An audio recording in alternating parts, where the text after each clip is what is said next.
This Torah class is brought to you by TorahAnytime.com. Okay, good morning everyone. Shalom Aleichem. Agon Erev Shabbos, Parshas Chukas. We know that Friday, Parshas Chukas, is a significant day, as this day, from time immemorial, has been designated as a tainus. Although it is not widely observed today, but we're going to speak about how this is very connected to the Parsha and especially to the Seder that we're about to learn. Many of you perhaps know that this coming weekend is our Torah Center's annual campaign. Baruch Hashem, this year we were able to release plans for renovation and expansion. The Kehila and the operation is very much dependent on not just the local people who use it as a makom tefillah, but is very dependent on the online listeners. And it would be greatly appreciated, whatever anybody could do to be mishtatef. Really, the best way to help out is if you'd be able to make a team page and share it with your contacts. Baruch Hashem, the influence of the Machon Maggid Harakiah is beyond the four walls of our shul, so it's an opportunity to have a chelek in Harbatzas Hatorah. Okay, Zois Chukas Hatorah. We're continuing our Seder of Davar, Yafeh, Be'itai, and I have to say, I'll tell you the truth, I was most nervous about this week. Now the truth is, let me just get this up here. Share. I was most nervous about this week because it was nothing short of a miracle that we've made it until now, really to connect all the Parshas to the Zman Hashana, not just with a loose connection, but something compelling. And really, I'm mispalel every week. The Rebbeinu Shem should lead us in the right way to help us uncover a compelling connection between the Parsha and the Zman Hashana. And I was really hoping, if only I could come up with something for Parshas Chukas, that would already get me to the Bein HaMetzarim. And the Bein HaMetzarim, I already knew how the Parshas are very connected to the Zman Hashana, and that would take us pretty close until Rosh Hashanah. So Chukas was a parsha that I was sort of a little bit concerned about. But the truth is, I always knew that in Parshas Chukas, one of the most compelling connections between the parsha and the Zman of the year was present, because in Parshas Chukas we see an idea and a concept, not only Davar Yafeh Be'itai, but we also see that not only is the parsha appropriately read in its time, but the reading of the parsha affects what takes place and what happens. The Magen Avram brings in Siman Taf Kov Pei that we find in the Ksavim that a person on today should weep for the burning of the Torah that occurred on this day, on Vav, on the 6th day of the week of Parshas Chukas. And because the Torah was burnt, the Torah was given over to the Klipos. Hashem should restore the Torah to us. The Magen Avram quotes the sefer Hatanya, not to be concerned, not to be mistaken, and for the sefer Hatanya of the Baal Hatanya. The sefer Hatanya was written by a Rishain. So Kasav Hatanya, that on the 6th day of Parshas Chukas, there's a minhag of Yechidim to fast, because on this day 20 wagon loads of Sfarim were burnt in France. And even though normally when something is commemorated, it's commemorated by the day of the month, but we don't commemorate it by the day of the month, but they made a She'elas Chaloim, and it was told to them that what caused the day was the day of the Parsha. The day of the Parsha was Goyim, this Gezerah, of Zois Chukas Hatorah, which we translate as Da Gezeras Oiraisa. And in the year Tavches,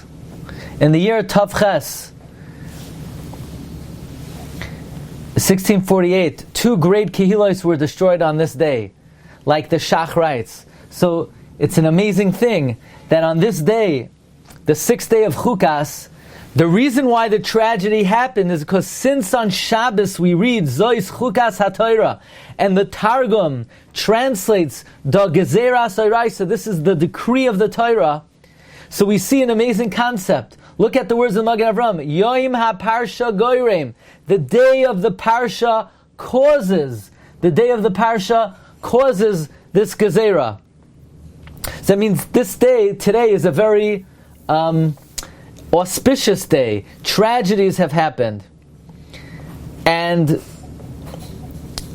actually, okay, it is awesome to think about this concept that the timing of when we read a parsha in the Torah affects what takes place in the world. That's a very powerful concept. By the way, the Shibbolei Haleket develops this further. He says he wants to commemorate what happened in our times because of our great sins that caused the Torah to be broken in the year 5,400 of Brias Ha'olam, on the 6th day of Parshas Zois Chukas HaTorah. 24 wagon loads of Svarim, of Gemaras, of Halacha, of Agada were burnt in France, like we heard, and they made a Shelas Chaloim, and they asked whether this is a decree from the Shamayim, and they were told Da Gezeras Oraisa. And from that day and on, they enacted to fast on this day every year on the 6th day of the week of Chukas HaTorah. And again, the Shibbolei Haleket says they were not koveat by the month.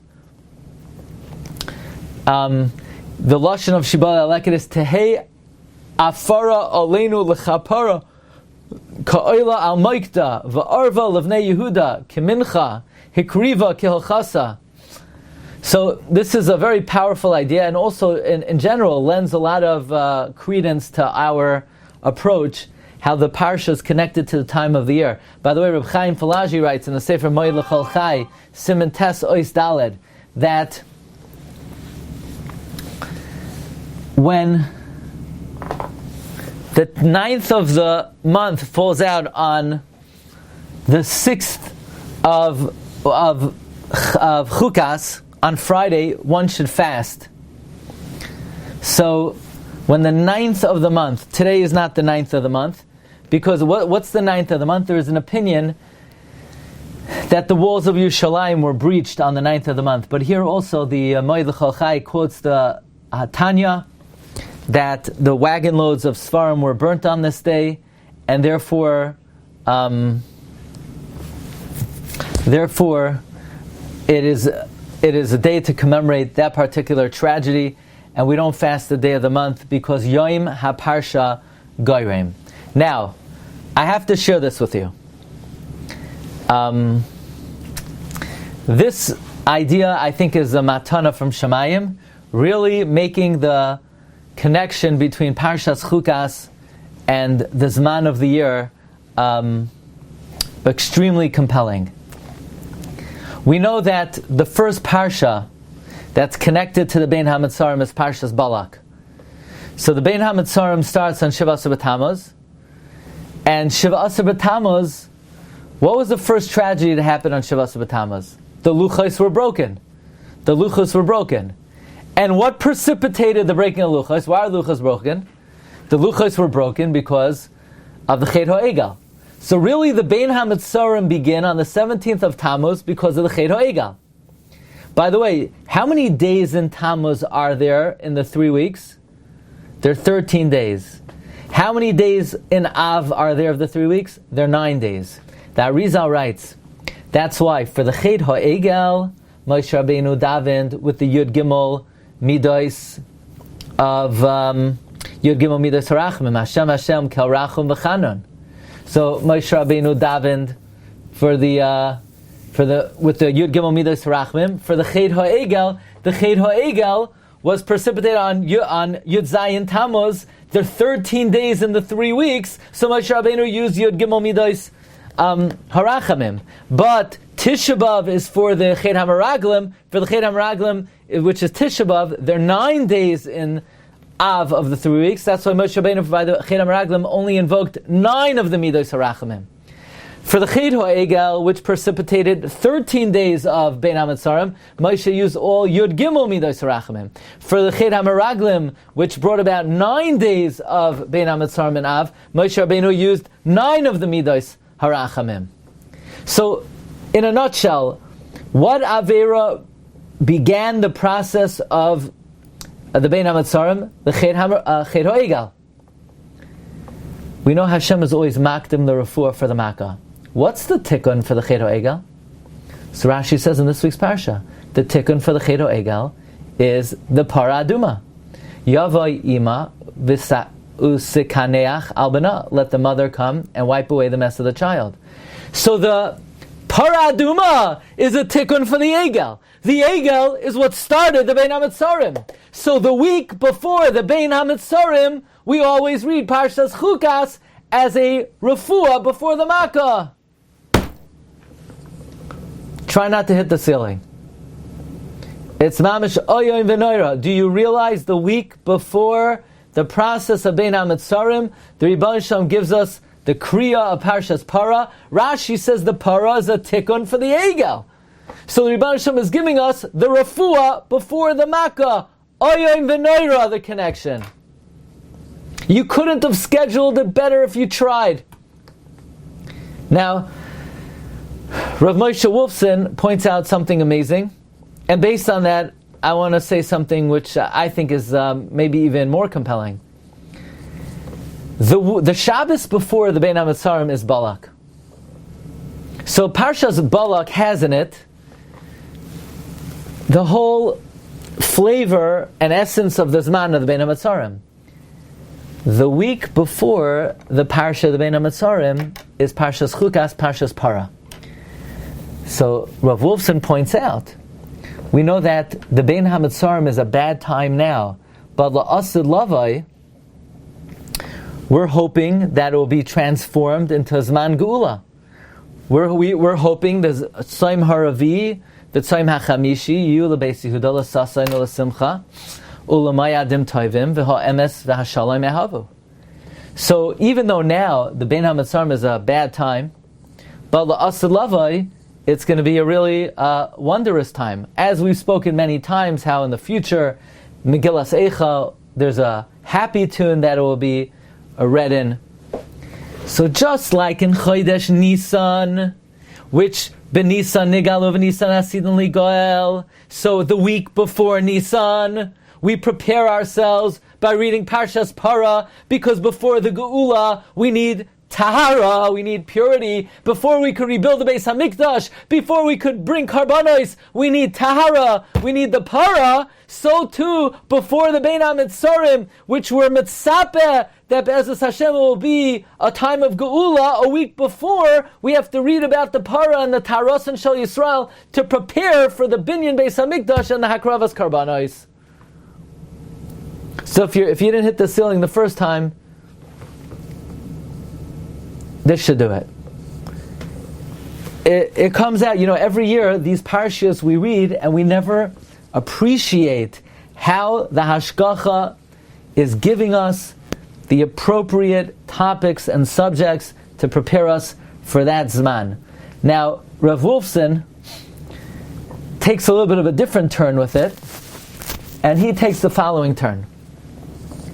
He says, we know that even though right now the Bein HaMetzarim is a difficult time, but we look forward.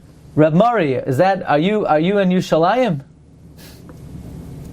You're looking over the Harabayas, yeah? Yes, I am. Sorry, I had you on mute.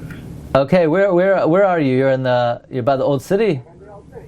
Yeah, by the old city. Okay, so here you are. If Mashiach comes now, we'll have a straight view. Front row view. Just turn the camera ready, where we need to look. But, right there. Perfect. So, nice spot.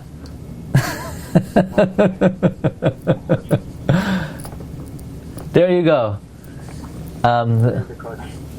Sula mutzav arza v'roishay magia hashamayma. The Shara Shamayim, there it is. So we're hoping, Be'ezus Hashem, that to see the return of the Shechina to Tzion. Every year when the 3 weeks come, says Rav Wolfson, the Hisayrus for Geula comes. Even before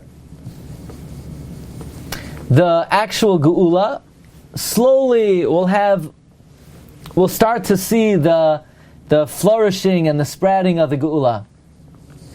Now here's the thing. As these days pass, as these days come and we're anticipating the Geula and there's a Hisayrus for Geula, the nations of the world are mekatreg on Klal Yisrael. And the nations of the world say, Ribbon Shem, you're going to redeem these people. Halalu oivdei avodah zara, halalu oivdei avodah zara. And those who have been listening to the Shiurim know that the only way that the Ribbon Shem could answer the tightness of the nations of the world are, but we're the banim of Hashem, that Hashem is going to redeem us, not because we're deserving of it, just because we're His beloved children. Now there's a lot of stuff going around that I say that only the Jewish people are the children of Hashem and the nations of the world are not the children of Hashem. That's absolutely true. That is the simple reading of the Chumash. That in no way is disparaging of any nationality or any human being. Every human being is created in the image of Hashem, and everyone deserves the utmost respect and kavod habriyos. However, when a father has a child, the child is the father's child because that's the reality of creation. And when this time of the year comes, and there's a hisayrus for Geula, and the nations of the world say, Halalu oivdei avodah zara, halalu oivdei avodah zara, the Ribbon Shem has to say and has to respond, well, I am redeeming them just because it's a reality of creation. It's a chayk. The idea that the Jewish people are my beloved nation, there's no reason. It's a chayk. It just is. So in order to be ma'orer, the idea that the Ribbon Shem just loves us for no reason, the Ribbon Shem gives Klal Yisrael the mitzvah paraduma, which is a chayk. There's no reason for it, because the performance and the learning of this mitzvah is ma'orer, the idea in Shamayim that there are certain realities that don't have a logic, they're just realities of creation. And this silences the mekatreg, because they can't ask anymore. Matam, Ribbon Shem, matam. What's the reason you love them? Hashem says there are certain things. There's no tam. Look at the paraduma. There's no tam for Hashem's love for us. It's true when a child acts better, their love is increased. Everybody knows that, you're not supposed to play favorites. One of the main rules of chinuch habanim is you have to treat all children equally. Now, by the way, many people make a mistake about that. It doesn't mean every child has to be treated equally. It means every child has to be treated with equal love for the personality and needs of that particular child. Doesn't mean every child should be given the same amount of money or the same treatment. It means an equal amount of love needs to be applied to each child to give that child what it needs in accordance with who they are and what their personality is. But everybody knows that when a child acts better, it's moisif ahava. However, the shoyresh of ahava for a child is equal for all children. Of course, it could be added to, but the foundational love for a child is just a bedrock. And when Klal Yisrael is not deserving of love because of our actions, still the love of HaKadosh Baruch Hu for the Jewish people is immutable. And therefore, when the Satan is mekatreg, Ribbon Shem, there is no reason to love these people, and the child is sullied and dirtied in Artsoya. So Hashem says, Tavoi imoy v'skaneach al b'na.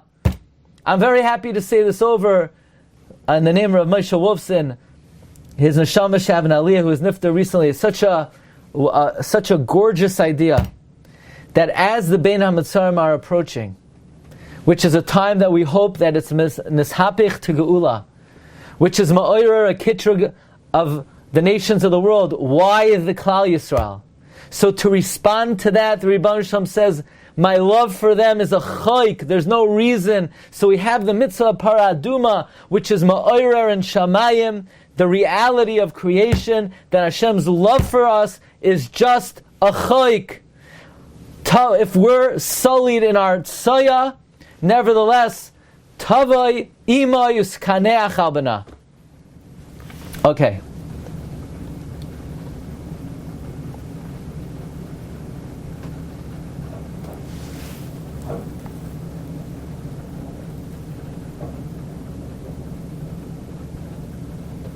One more idea. This is also Ayom Menorah. When was the sin of Mei Meriva? I don't know. So actually, if you want, I have this chus every week to give a shir on all parsha, on chasam sefer ala parsha. Check it out this week. From 6 chasam sefers, that the sin of Mei Meriva happened on Shvi Shel Pesach. Chasam sefer learns, Malcha hayom kisanus, hayarden tisav lachar, hahoivchi hatzur agam moyim. Chasam sefer says there are 2 miracles that are exact opposites. What are they? Miracle number 1 is Hashem took the sea and He split it. He turned it into dry land. The second miracle was He took a rock which is dry and He brought water out of it. These are exact, separate, exact opposite miracles. Chasam Sofer makes a cheshbon. Miriam died on Yud Nisan. We all know the reason why. One of the reasons the Achronim say we don't commemorate the miracle of the splitting of the Yarden. The Yarden split on the 10th of Nisan. The reason we don't celebrate it on that day is, right, there's a question. The miracle of Shabbos Haggadah. Why don't we celebrate it on the calendar date, on Yud Nisan? Why do we celebrate it on Shabbos? Right? That's one of the big questions. I have a sefer on that with 100 answers. Why do we commemorate the miracle of Shabbos Haggadah on Shabbos and not on the day of the month? So one of the answers Achronim say is because Miriam passed away on Yud Nisan, and therefore we're not able to commemorate the day of the month, so we commemorate the day of the week. So Miriam passed away Yud Nisan. The Chasam Sofer argues that in all probability the Be'er stuck around for another 7 days. Just like by Mesushelach, God did not bring the Mabel until Mesushelach's Avelos was over, so too the Be'er probably stuck around throughout the Avelos of Miriam till Yud Zayin Nisan. And then Bnei Yisrael complained they didn't have water. So the Chasam Sofer says probably it took them 3 days to complain, like in Parshas B'Shalach, where they didn't start complaining they didn't have water until 3 days. So it comes out the day Moshe Rabbeinu was supposed to hit the rock was Chaf Aleph Nisan, the day of Shvi Shel Pesach. And the reason why Hashem got so angry at Moshe is because if Moshe would have performed that miracle on that day, then it would have been a great Kiddush Hashem. People would have seen that on that very day, God made something and the exact opposite miracle. He made the water turn into dry land, and He made the dry land, the rock, produce water. But because Moshe Rabbeinu hit it, and people were not able to attribute it to a miracle, then this miracle was lost. So the Chasam Sofer's opinion is the Chet of Mei Meriva took place on Shvi Shel Pesach. However, my friend Rabbi Eliezer Levi showed me from the Avudraham that there are people who have a minhag not to drink water during the 4 tekufas. Why do we not drink water in tekufas Tammuz? Well, in Nisan, there are those who don't drink water because the water of the Mitzrayim turned to blood. In Tekufas Tammuz, Hashem told Moshe and Aaron, speak to the rock in Tammuz. And they hit the rock. And the Avudraham says blood came out of the rock. Like it says in Tehillim, Hikot sur vayazuvu mayim, ein ziva el adam. So the Rishon, Avudraham writes, Mei Meriva took place in Tammuz. So here it is, we're reading Parshas Chukas, we're reading about Mei Meriva. Did you know Mei Meriva happened this time of the year? And by the way, you think it's a coincidence that Moshe Rabbeinu was told, because of Mei Meriva, you're not going into Eretz Yisrael? It's the 3 weeks. It's the Zman Churban. I forgot to write that. So that means it was Nigzara Moshe Rabbeinu not to go into Eretz Yisrael during the Zman Tammuz. Do you get any better Davar Yafeh B'itai? We could add another beautiful idea. I saw this in a sefer. I think this added idea I saw in a sefer of Likot. I don't remember the name, I apologize. But he quotes the sefer Tifar Shloimeh of Radomsk. The Tifar Shloimeh of Radomsk says, what was the sin of Mei Meriva? It was to elevate their Koyach Harakiah. Like it says, V'dibartem el hasela v'yitzesa mayim le'eineihem, before their eyes. Or the hitting of the rock was supposed to be le'einei kol Yisrael. We know that Chodesh Tammuz is the month of Einayim, Re'iyah. But Moshe Rabbeinu wasn't able to sanctify Hashem's name, le'eineihem. What happened? It was reduced to the level of Shmiyah, Shimuna Hamoirim. By the way, we could say that the level of Re'iyah represents Geula. Like in the Yushalmi it says, Tachazi, come and see. Golus is the Zman Hashmiyah. Like in Shas Bavli, it's Tashma. Okay, Rabbi says, so these are some offerings on Parshas Chukas, Haba Aleinu L'Toiva, and how the whole Parsha is Mamish, Davar, Yafeh, B'itai. You've just experienced another Torah class brought to you by TorahAnytime.com.